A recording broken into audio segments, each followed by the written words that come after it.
हा प्रश्न बघा, सिविक्सचा प्रश्न आहे. IPCची जागा कोणत्या कायद्याने घेतली आहे?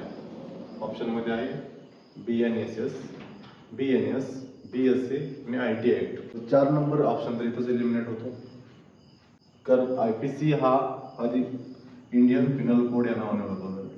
इंडियन पिनल कोड, त्यालाच म्हटलं गेलंय भारतीय दंड संहिता.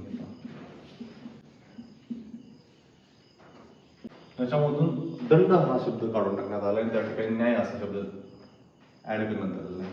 त्याचं नवीन नाव झालेलं आहे भारतीय न्याय संहिता. भारतीय न्याय संहिता.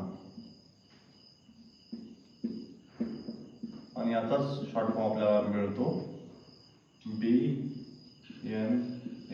किंवा BNS, आणि हेच आपलं आन्सर आहे. या ठिकाणी ऑप्शन बी हे आन्सर असणार आहे. आता याच्यामध्ये याच्याच बरोबर हे दोन नावही चेंज करण्यात आलेले आहे, म्हणजे BNS बरोबर BNSS पण नाव चेंज करण्यात आले. आधी याचं नाव होतं इंडियन क्रिमिनल प्रोसिजर कोड. BNSSचं Indian criminal procedure code.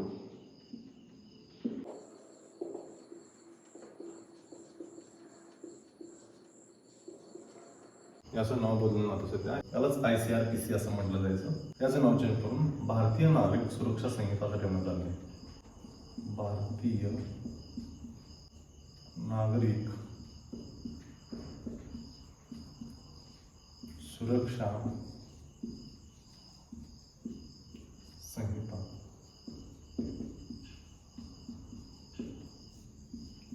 BNSS.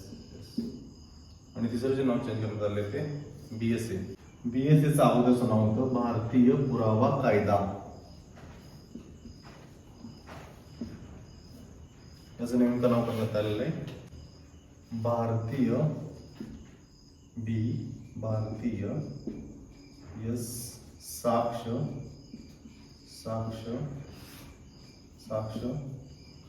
अधिनियम. आणि 1 जुलै 2024 पासून याची अंमलबजावणी करण्यात आली आहे.